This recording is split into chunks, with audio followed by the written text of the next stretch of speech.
is Juneteenth. It is the day that we are celebrating the emancipation of 4 million black people who were enslaved. Because Juneteenth wasn't just an opportunity for African Americans, it was also an opportunity for everyone in this country to commit fully to equality and justice and liberty.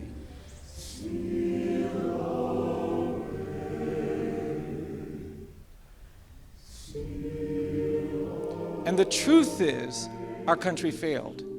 We didn't fully commit. And within 12 years after enslavement, Reconstruction collapsed, and for decades, black people were pulled out of their homes, they were beaten, they were drowned, they were tortured, they were lynched.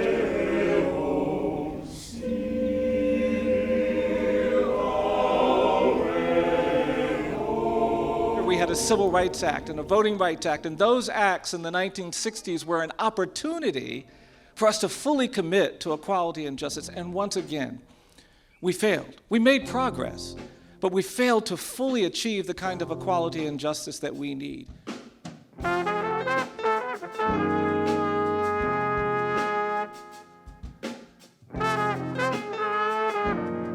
5 years ago, many people were in the streets after the horrible murder of Breonna Taylor and George Floyd and Ahmaud Arbery, and it seemed like we were making a new commitment. And now we find ourselves just a few years later retreating from that.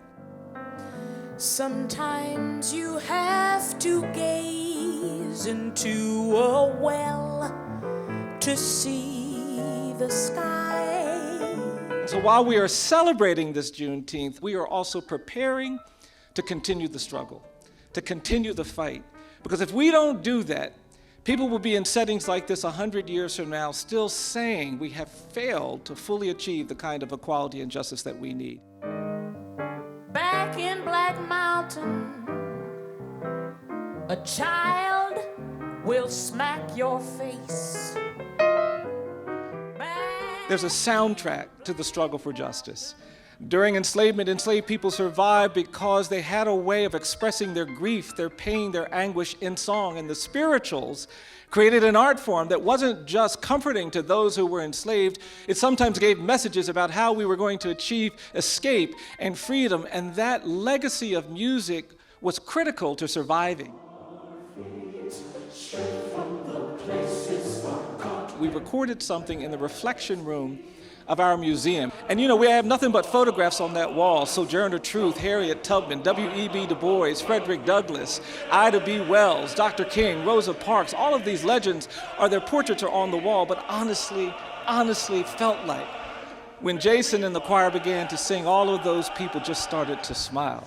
And it so moved me. I left and I told everybody, I said, I now know what heaven sounds like.